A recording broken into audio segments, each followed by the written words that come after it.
Hello everybody, I'm Martin. Welcome to another episode of Minecraft Enigmatica 2 Expert. Today, we are going to do a progression day and we're going to try to burn through most of the rest of Nuclearcraft, everything except its final reactor.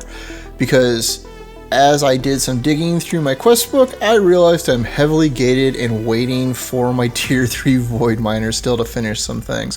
It's close, I should be done with it soon, but we're not quite there yet. If we look in the Nuclearcraft section of the quest book, I have an awful lot of unfinished nodes. The most important one over here is the fusion core for this reactor, because this actually creates liquids we need for endgame Bragenrite stuff, and we'll get there. But I think for now we should fill out most of the rest of this stuff. And we'll start with the basic machines right here that we have not touched. Starting with the Decay Hastener, which slowly breaks down radioactive materials. And just so we're clear, everything in here, probably up until the fusion reactor, and maybe including the fusion reactor itself, it's all going to be ridiculously simple to make. So let's bang on, shall we?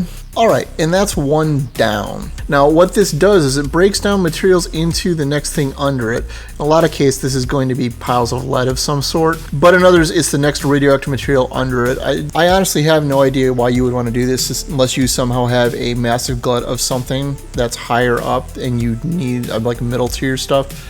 I have no idea why you would use this. But much like most of these machines, it's just going to go into a box until I find a use for it. Next up is the fuel reprocessor, which is even easier to make than the last one. And that's number 2 finished. And what this one does is it breaks down depleted fuel, kind of like how we were reprocessing the spent fuel rods in the Industrialcraft 2 nuclear reactor to turn in the spent uranium into plutonium. This does the same sort of thing where it breaks it down into the remaining clumps of whatever materials that it has. It can also handle the depleted fuels from Industrialcraft apparently, but we already have that covered. So until we need to do this, it's going in the box. And the last of these basic machines is the fluid extractor. And it is about as easy as the first one, so a little more complicated than the second because of the advanced plating. But by no means was this actually hard to make. And it more or less does exactly what it says it does. It can take a material and break it down into a block and some fluid of some sort. In this case, moon turf is actually interesting because it breaks down into helium-3, which might have some use, and we could mine that for days on the moon. But the reality, I think, is the most important use from this is turning ground cocoa nibs into cocoa butter and turning that into chocolate. Because everyone knows the most important thing you get from nuclear science are bars of chocolate, right? Everyone's with me on this? So now that we've got those done, we can move into this top grid of machines. Starting with the machine interface, which is easier than the other machines we had. It just requires all the subcomponents from Nuclearcraft. Okay, I've got to be clear, the machine interface here is actually kind of a weird one, and I don't quite know what the actual uses for it are. It's kind of like a phantom face from Actually Editions, because you can put it next to another Nuclearcraft machine, and keep in mind you only can do it to one. Connecting it to multiples only really does one. You right click it and then it shows you the machine it's connected to, which gives you more inputs and output faces to work with, which will allow you to speed things in and out of it more. But like other than the actual reactors, I'm not sure what the point is, and I'm not seeing these machines go fast enough that input and output is a problem, at least so far. Maybe I just don't have enough upgrades in them. Maybe I misunderstand how many I can shove in there. I don't know. But so far it has not remotely been a problem. So I don't know what this is actually for. If anyone's got any ideas, let me know. Next up is the Supercooler, which other than needing hard carbon alloy, which we've had coming out of our mob farm for quite a while, this isn't really an issue. And you'll be shocked to know that this basically does exactly what it claims. It cools down liquids. So this helium becomes liquid helium and it condenses it in this case. Same with nitrogen or liquid nitrogen and water into crushed ice. It's sort of like how the mechanism rotary condensator turns things from gases to liquids, except everything in Nuclearcraft is actually a liquid, so we don't have to deal with the gas problem here. Next up is the Neutron Irradiator, and this one's more of the same. Alright, so here's another one of possibly dubious use, because its main use is to take molten lithium or molten boron and irradiate it with neutron fluid to create tritium. And I think you know what tritium is used for if you've seen my mechanism fusion reactor. It's, it's a fusion reactor fuel. Except that's not the only way you can get it, and you can actually use the mechanism one here for the Nuclearcraft fusion reactor. So it's basically used to reprocess other materials into tritium quicker, but we also need that neutron fluid for endgame stuff, which is why we want to build the Nuclearcraft fusion reactor long term. So this is getting tossed in the bin. Alright, and now we're done with that chunk. Now we move down into the fission section, starting with the nuclear furnace, which is ridiculously easy and I could have made it forever ago. And what this bad boy is just a bog standard furnace that happens to use nuclear fuels to burn things very, very quickly. And while this might be useful in some fictional universe where I don't have everything automated and using faster RF ones, it's just going in a box. But the next thing is the fission controller, which we've already received several of. But for the sake of completion, if you come in here, they show you where a tutorial is that may or may not actually work, but this is actually really easy to make in the scheme of things.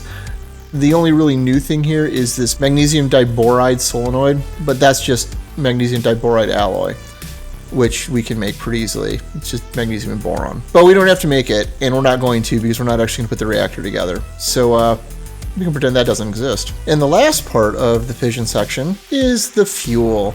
In this case, TBU fuel, although it does say there's a bunch of different types of possible fuels for it, of varying degrees, and yeah, I don't care about any of this because we're not going to build it. And the easiest way to get this is via the isotope separator, breaking down thorium ingots into thorium-232. We just need to toss 9 of them in to get this. It's the same as when we make DU plating to get the uranium-238 straight from uranium ingots. Alright, and I think what is probably going to be the final step for today is to actually build the fusion core for the reactor that we are not going to build today. But this will at least get us ready to start on another day and finally finish out Nuclearcraft. And the fusion core is actually pretty expensive in terms of parts because it requires elite plating, which is the top tier one that is made from DU plating. It's the one that requires the crystal binders, which we can make, but I don't have fully automated. I do have a bunch made already sitting there, so we should be able to make the plating. It also requires 2 chemical reactors, which aren't hard to make at all, some magnesium diboride solenoids that I showed you earlier, and then a standard machine chassis. So let's hope I've got enough stuff to actually make the plating for the reactor, eh? Alright, and now we've got the fusion reactor, so we're ready to go next time when we go do this. That said, I did actually have to go make some calcium sulfate. That's why I'm up in the chemical lab, but that also made me realize something. Because this last step is the fusion fuels section, which, just like the fission one, shows you there's a bunch of possible fuels, shows you where to go find information of it, and tells you that you need a deuterium bucket. But what if I told you I have deuterium on hand already, and I've just been venting it into a liquid trash can? Because right here in this electrolyzer that we're using to make oxygen, we have deuterium, hydrogen, and oxygen. We've been venting the deuterium and the hydrogen, so all I have to do is get the deuterium out of here. Alright, and I've got a tank attached to this with a filter for deuterium using Ender.io, so I could just drag it out of JEI.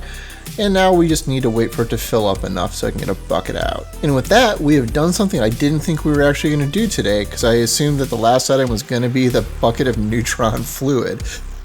So we finished Nuclearcraft, folks. So I guess it's time to collect all of these loot chests and clear out the chapter, huh? And now we have the nice green checkbox and the chapter is finished. Except it's not. We need to actually make this reactor. But we're not doing it today. But let's pop these open and see if we get anything interesting. A music disc, really? Oh, a free RTG with, you know, completely trivial amounts of power. Armor that we don't really need. Another fission controller. You guys really want me to make this, don't you? I'm not going to do it. A Silky Jewel, which would have been nice close to a year ago. Crystal Growth Accelerator, which, well, that would have been nice like 6 months ago. Charge Quartz Fixtures, which, well, at least it's free. Ring of Haste, which, free resonant servos that have got automated, but free is free and I use them a lot. Oh, a free spawner changer, that's nice. Given that I need to find and break spawners to make those normally, although I haven't had to make one for quite a while now. More charged quartz fixtures. That batch could have been worse. The spawner changer was actually nice for free, so I'm not going to complain about that. So this was a productive day, although maybe not the most interesting of days, since I'm not planning on using most of what we got there, but it does let us make the fusion reactor next time I sit down to do it. So, if you found this interesting or entertaining, please consider leaving a like or subscribing. As always, I'm Ard. Thank you for watching, and have a nice day.